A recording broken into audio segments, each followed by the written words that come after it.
오늘 우리에게 주시는 하나님의 말씀은 시편 34편 9절 말씀입니다. 한 절입니다. 우리 다 함께 합독하겠습니다. 시작. 너희 성도들아 여호와를 경외하라. 그를 경외하는 자에게는 부족함이 없도다. 아멘. 지난주 우리는 하나님의 선하심을 맛보는 것이 얼마나 중요한 일인지 알아보았습니다. 하나님의 선하심을 맛보아 아는 길은 우리와 함께하는 주님을 실제적으로 경험하는 것입니다. 주님의 임재가 나에게 실제하는 것을 누리는 것이죠. 말씀을 읽어서 하나님을 아는 것도, 깨달아 아는 것도 굉장히 행복한 일인데, 그 말씀이 내 안에서, 내 삶 가운데 실제로 이루어지는 것을 보는 것은 정말 굉장한 일이고 정말 환상적인 일입니다. 이 환상적인 일은 피하는 것만으로는 다 누릴 수가 없습니다. 그래서 다윗은 오늘 말씀을 우리에게 주고 있는데요, 어려울 때만, 힘들 때만 하나님의 선하심을 맛보는 것이 아닙니다.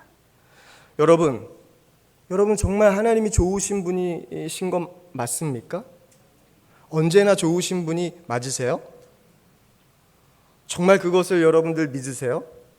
그렇다면 오늘 이 시간 우리가 조금 더 적극적으로 하나님의 선하심을 맛보는 길이 무엇인지 알아봤으면 좋겠습니다. 오늘 말씀은 적극적으로 하나님의 선하심을 맛보아 아는 길을 우리에게 이야기합니다. 더 적극적으로 하나님의 선하심을 맛보려면 어떻게 해야 될까요? 하나님을 경외하면 됩니다. 오늘 말씀을 보니 하나님을 경외하는 자에게 어떤 일이 벌어진다고 하죠? 그를 경외하는 자에게는 부족함이 없도다. 여러분, 이 맛이 어떤 맛일까요? 제가 생각해 봤습니다. 하나님을 경외하는 자에게는 부족함이 없다라고 했는데, 이것을 맛으로 표현하면 어떤 맛일까? 저는 이렇게 표현하고 싶더라고요. 양보할 수 없는 맛. 왜? 우리가 늘 꿈꾸던 그 맛을 하나 양보할 수가 없을 것 같아요. 이 말씀을 보니까 여러분들 기분이 좋아지지 않습니까? 저는 막 흥분되더라고요. 오늘 이상한 예감이 들 것 같았습니다. 정말 하나님의 선하심이 무엇인지 분명히 알 수 있을 것 같았어요. 2주 후에 저희 목사 공동체 부부가 수련회를 가게 됩니다. 그날을 준비하며 며칠 전에 한 설문지를 제가 작성했습니다. 나의 사용 설명서라는 설문지였습니다. 그것은 내가 누구인지를 다른 이들에게 보여주는 설문지였습니다. 그 질문 중에 여러 항목이 있었는데 제 눈에 띄었던 거는 5번 질문이었습니다. 그 5번 질문이 뭐냐면 포장 재질이었습니다. 제가 어떻게 포장되어 있는 것 같습니까, 여러분? 저의 외모를 설명하라는 질문이었어요. 왜 그 질문이 저에게 눈에 띄었냐면, 그 질문을 받고서 예전에 신학교 다닐 때 제 얼굴을 보고 한 선배가 이렇게 말하는 것이 생각났기 때문에 그렇습니다. 그 선배가 저에게 이렇게 얘기해요. 제 얼굴을 보고, 동혁아, 너는 눈도 작고 약간 찌전짓한데 다행인 것은 올라가지 않고 처졌다는 거고, 코는 뼈가 없는 것 같은데 잘 보세요. 그런데 서 있다? 내가 보기에는 커서 그래. 눈, 코, 입, 귀, 얼굴 형태 다 따로따로 떼어서 보면 정말 별로야. 그런데 말이지, 신기한 것은 다 합쳐보니까 그래도 괜찮아. 너를 보면 꼭 하나님이 합력하여 선을 이루시는 분이 정말 맞는 것 같아. 저는 그때 알았습니다. 여러분, 제 얼굴이요, 합력하여서 하나님의 선을 이루는 증거라는 사실. 여러분들도 그렇게 생각되세요? 이렇게 부족함 없길 원하시는 분이 누구라는 거예요? 우리 주님이시라는 겁니다. 부족하지 않는 삶, 우리가 꿈꾸는 삶이죠. 그런데 중요한 것은 우리만 꿈꾸는 꿈이 아니다라는 겁니다. 하나님의 꿈이기도 하다라는 거예요. 이것이 하나님의 꿈과 우리의 꿈이 여러분 같기가 쉽습니까? 쉽지 않아요. 그런데 오늘은 잘 맞아요. 하나님과 우리의 마음이 같다면 정말 구하면 다 받을 수 있는 겁니다. 가능이 아니라 불가능한 것이 이상한 삶이에요. 당연히 누려야 하는 삶, 그 삶이 어떤 삶이라는 거예요? 부족함이 없는 삶이라는 겁니다. 그럼 제가 여러분에게 행복한 질문 하나 드릴까요? 지금은 마음껏 대답하셔도 됩니다. 그럼 여러분은 부족함 없이 살고 계십니까?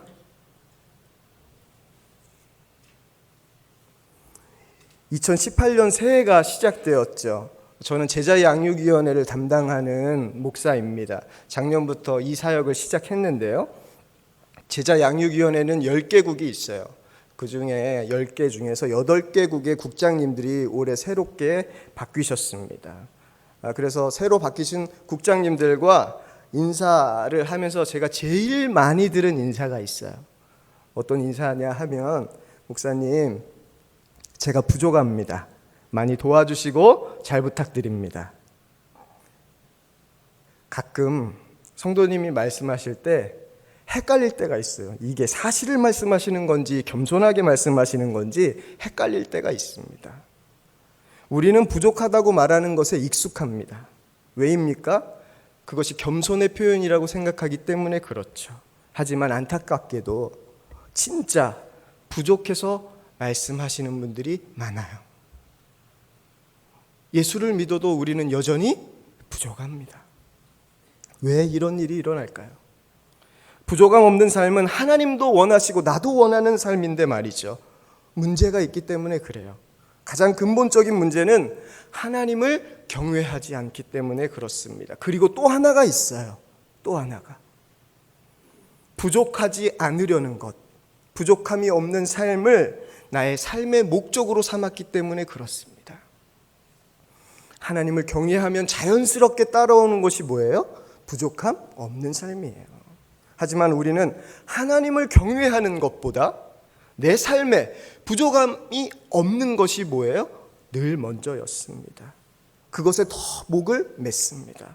그러니 경외는 둘째고 부족함 없는 삶이 늘 우리에게는 먼저였어요. 이것이 우리의 심성을 그대로 보여주는 겁니다. 우리는 항상 누구 것 먼저예요? 내 것이 먼저예요. 내 것이. 하나님 것은 나중입니다. 이것이 하나님께서 우리에게 역사하지 않으시는 이유예요.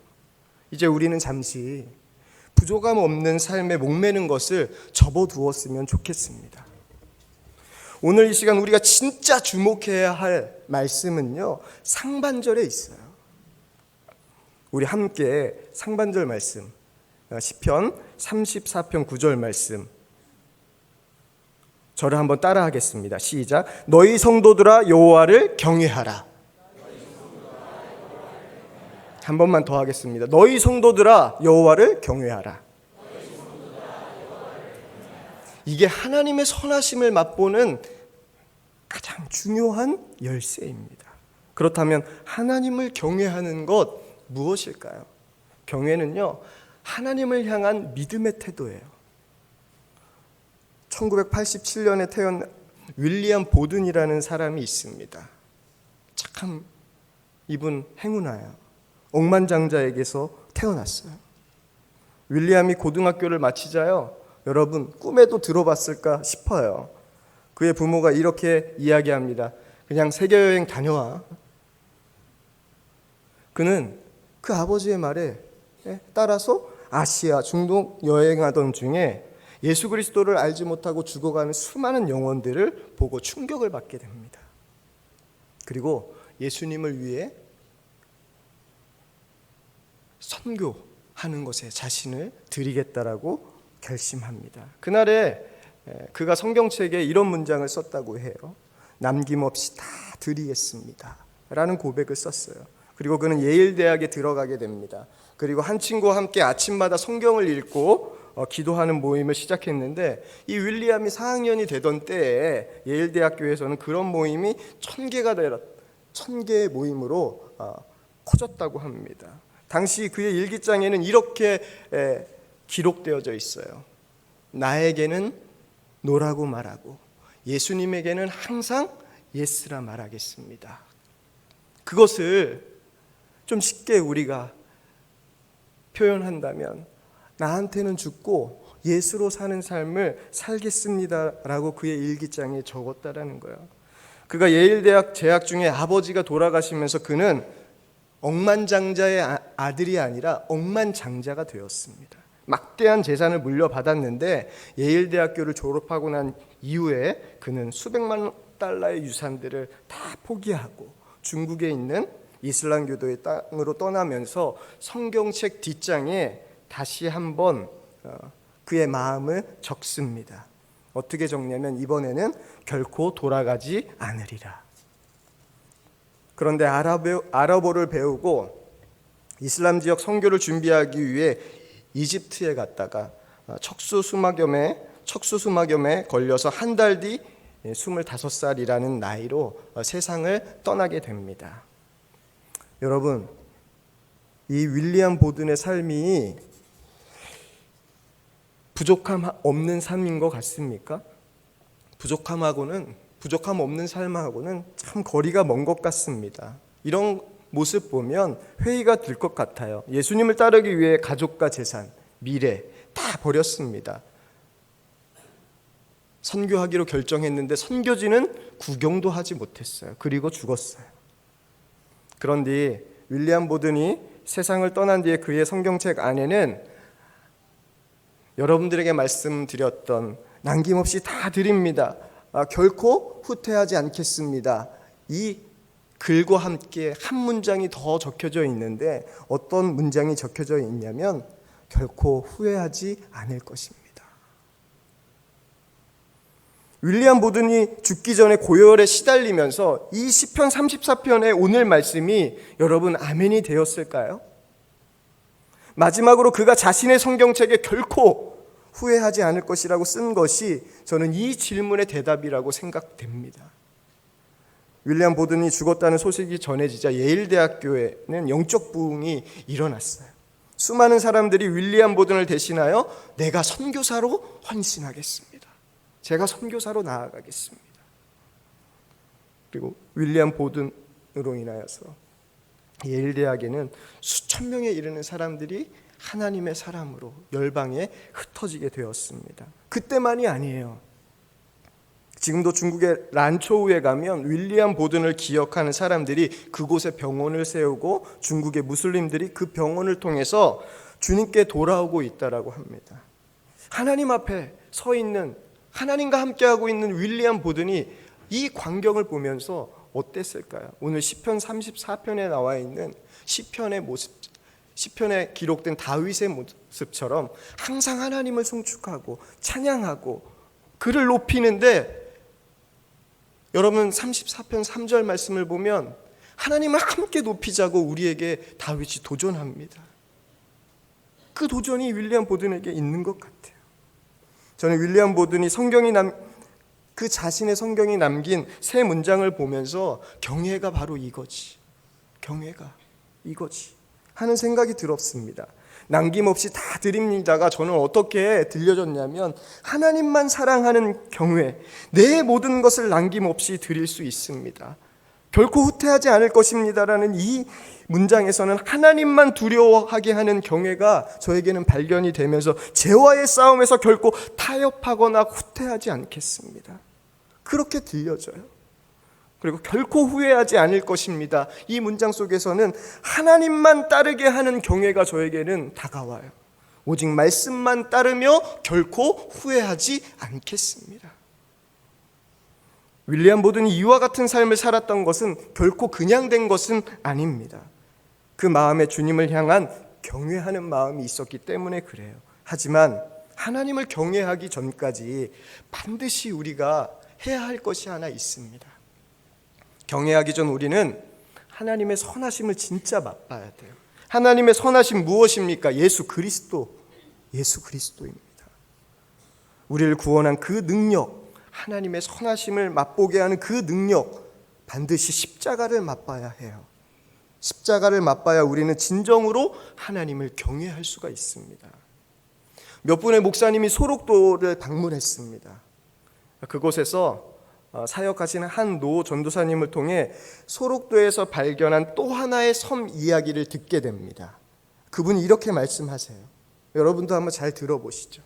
여러분, 사람이 살아가다가 이 소록도까지 왔다고 하면 막장에 온 것입니다. 이곳에 사람들은 더 이상 갈 곳이 없는 사람들입니다. 다른 병이 생기면 온 가족이 살려내겠다고 식음을 전폐하고 도와주는데 문둥병에 걸리면 부모도 버립니다. 그러니 이곳에 온 사람들은 모두 몸에 생긴 병보다 마음에 생긴 병이 더 큰 사람들입니다.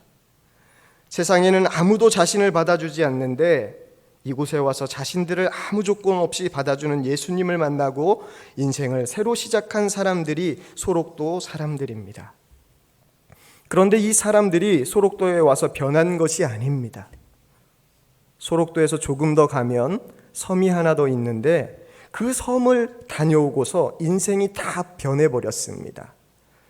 그 섬 이름이 조금 특이한데 지라도라는 섬입니다. 우리 소록도 중앙교회 사람들은 한 사람도 안 빼고 다 이 지라도에 갔다 왔습니다. 목사님들도 이왕 바쁜 시간 내셔서 오셨으니까 제가 주소를 알려드릴 테니 갔다가 돌아가시기 바랍니다. 우리 일행은 여기까지 왔으니 이왕 그 섬에 들렸다 가자고 마음을 모으고 주소를 알려달라고 부탁을 드렸습니다.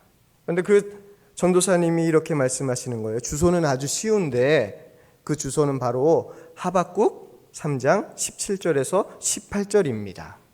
거기에 보면 지라도라는 섬이 나오는데 이 지라도에 다녀오면 겁날 게 없습니다. 이 지라도 나와 있는 이 하박국 3장 17절 말씀 우리 함께 읽어볼까요? 시작!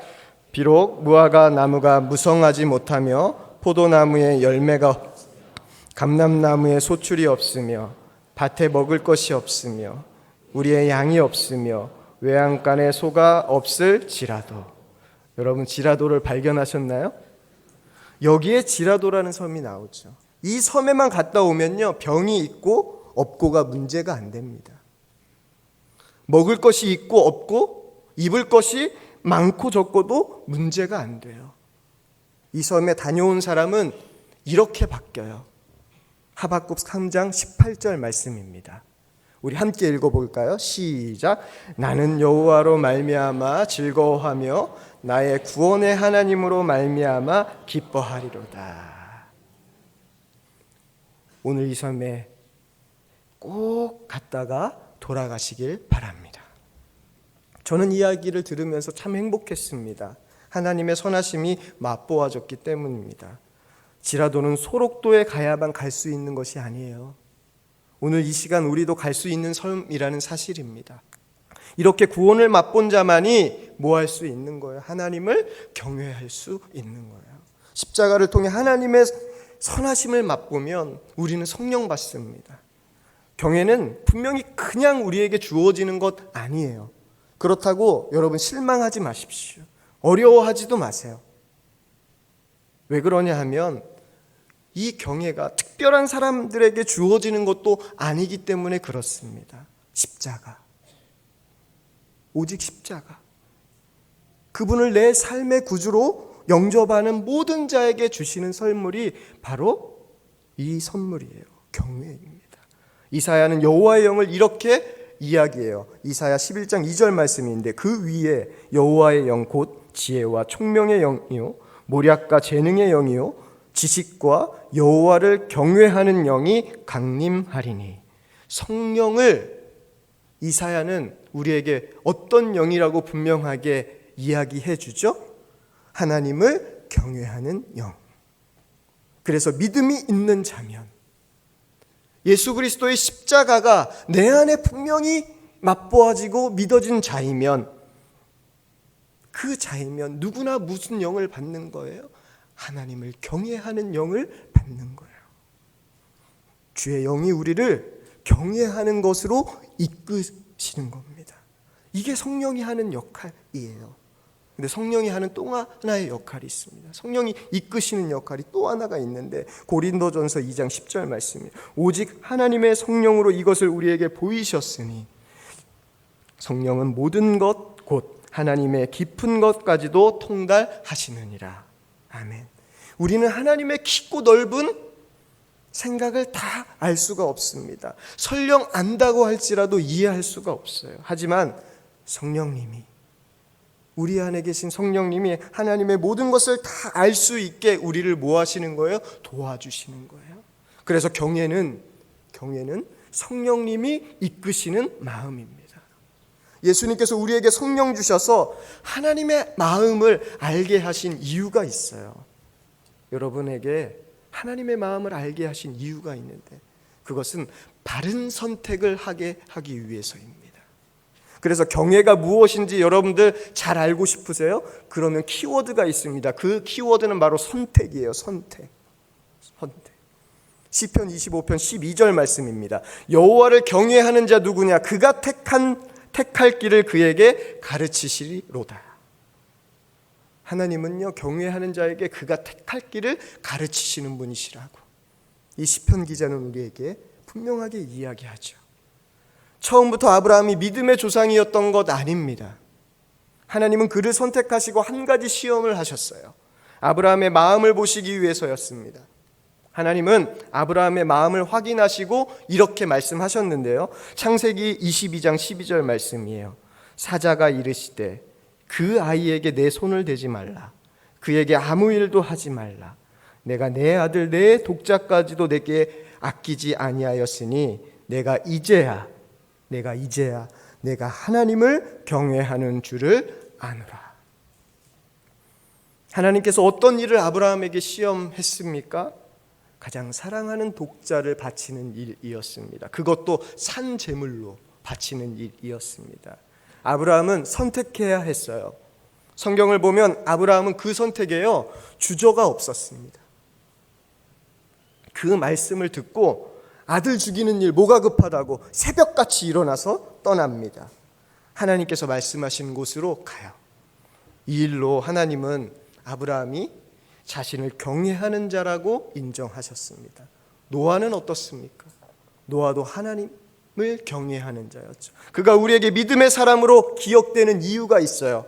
비난과 조롱 속에서도 물러서지 않고 후퇴하지 않고 끝까지 방주를 만들었기 때문에 그렇습니다. 모세는 어때요? 모세에게 마지막 위기가 찾아옵니다. 그 마지막 위기에는요, 가나안 땅에 들어가지 말라라는 하나님의 말씀이었습니다. 너는 여기까지야. 너는 여기까지다. 그때 그 심정이 어땠을까요? 바로 눈앞이 가나안 땅입니다. 거기까지예요. 근데 거기까지. 가나안 땅은 모세에게 그림의 떡입니다. 문제는 모세가 잘못한 일이 없었다는 거예요. 누가 잘못한 거예요? 이스라엘 백성이 잘못했다는 거예요. 만약 모세가 그 순간 말씀을 선택하지 않고 자신의 생각을 선택하면서 이렇게 이야기합니다. 하나님, 그래도 저는 들어갈 자격이 있습니다. 주님을 위해서 제가 아직 해야 할 일들이 남아 있습니다. 여호수아야, 요단강 건너 진격하자. 이렇게 했다면, 성경에 이 구절이 있었다면 아마 모세는요, 우리에게 다른 사람으로 기억됐을 겁니다. 그 다른 사람이 누군지 아세요? 사울과 같은 사람으로 기억됐을 겁니다. 다윗에게도 모세와 마찬가지의 위기가 있었죠. 마지막 위기. 그 마지막 위기가 뭘까요? 그렇게 짓고 싶어 했던 그 성전 짓지 말라라는 하나님의 말씀이었습니다. 자신의 마음에 합한 자였어요. 그런데도 안 된다고 하셨습니다. 근데 다윗이 이렇게 얘기합니다. 제 인생의 마지막으로 정말 마음을 다해 주님을 예배하는 성전, 그것을 짓고 예배하겠습니다. 주님, 사람 모으고 최대한 빨리 가장 좋은 곳으로 성전 짓자. 이 한마디가 성경에 기록되었다면 다윗은 어떻게 됐을까요? 그의 인생도 사울과 같이 기억되는 인생이 되었을 겁니다. 경외는 선택의 순간, 나는 죽고 예수로 살도록 선택하는 힘입니다. 힘. 내 생각을 거부하고 주님의 말씀을 따르게 하는 힘, 그 힘이 바로 뭐예요? 경외예요. 경외. 제가 이 선택의 순간을 생각을 해보니까 이 선택의 순간은요, 죄의 길목이란 생각이 들었습니다. 죄의 길목에서 당당하게 등을 돌리게 하는 마음, 죄의 길에서 반대편에 서게 하는 그 마음, 그것이 바로 경외입니다. 이렇게 경외는요, 죄의 길, 육신의 길을 포기하고 하나님의 길을 선택하게 합니다.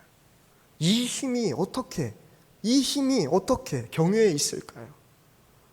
시편 25편 14절 말씀입니다. 여호와의 친밀하심이 그를 경외하는 자들에게 있으며 그의 언약을 그들에게 보이시리로다. 하나님을 경외하는 자는 다른 자가 아닙니다. 주님과 친밀한 관계에 있는 자라고 시편 기자는 이야기하죠. 바로 주님과 함께하는 자, 주님과 동행하는 자, 그 자가 바로 하나님을 경외하는 자입니다. 우리에게 여러 책들로 잘 알려진 베스트셀러 작가죠. 존 비비어 목사님은 이 경외를 어떻게 고백했냐면 하나님과 더 깊은 관계를 열어주는 두려움으로 고백했습니다. 참 이게 공감이 되는 고백이었어요. 경외는요, 어느 상황에서든 무엇을 하든지 주님을 바라보게 하는 힘입니다.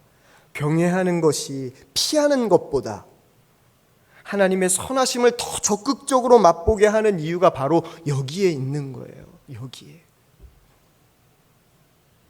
늘 경외하는 자는 주님과 친밀한 삶을 나누다 보니까 일상이 뭐예요? 일상이 하나님의 선하심을 맛보는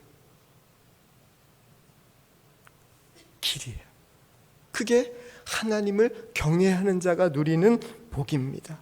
그래서 어느 때든지 죄와 의의 길목에서 하나님을 경외하는 자는 의의 길을 선택합니다. 그리고 그 길을 주님과만 함께 걸어가는 자, 그 자가 바로 주님을 경외하는 자입니다.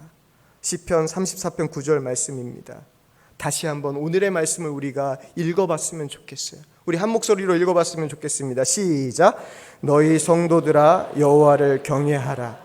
그를 경외하는 자에게는 부족함이 없도다. 아멘. 하나님도 우리가 부족함 없길 원하시는 분이십니다. 얼마나 선하신 분이세요. 우리가 부족함 없길 원하시는 분이 우리 하나님이세요. 여러분, 이 약속의 말씀이 여러분 믿어지세요? 정말 믿는다면, 이 말씀이 정말 믿어진다면 부족함 없는 삶은 우리가 원해야 될 삶 아닙니다. 우리가 원해야 될 삶 아니고 우리가 진짜 간절히 원해야 될 삶은 하나님을 경외하는 것입니다.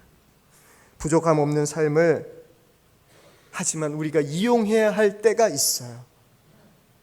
생각해야 할 때가 있습니다. 그때가 언제냐 하면 내가 얼마나 하나님을 경외하는지 점검할 때, 하나님, 제가 부족한가요 지금? 제가 하나님을 지금 얼마나 경외하고 있습니까? 내 자신을 점검할 때 우리는 무엇을 거기에다가 가져와 봐야 되는 거예요? 내가 부족한가? 나는 지금 부족한가? 그때 사용하는 것이 부족함 없는 삶입니다. 사랑하는 성도 여러분, 경외함으로 주님 앞에 나아가십시오. 그 경외함이 우리에게 찾아올 때 우리에게 고백되어지는 게 있어요. 하나님 먼저예요. 하나님, 제 부족함 없는 삶을 채우는 게 제 것 먼저 아니고 하나님을 경외하는 것이 먼저이군요. 하나님이 먼저이군요. 하나님 나라와 의가 먼저이군요. 이 고백입니다. 그런 우리에게 하나님은요, 부족함 없는 삶, 그 삶을 우리에게 허락하십니다. 하나님만 사랑하게 하는 경외, 그것은요, 내 모든 것을 남김없이 다 주님께 드리게 하고요. 하나님만 두려워하게 하는 경외는 죄와의 싸움에서 결코 타협하거나 후퇴하지 않습니다. 하나님만 바라보게 하는 경외는 어떤 상황에서도 결코 후회하지 않아요. 왜요? 하나님만 따르게 하는 경외가 우리에게 찾아오기 때문에 그렇습니다. 하나님만 따르게 하는 경외는 오직 말씀만 선택하게 하고 말씀이 우리 안에 실제가 되게 합니다. 사랑하는 성도 여러분, 그 경외함으로 주님 앞에 나아가는 저와 여러분 되길 이 시간 간절히 축복합니다.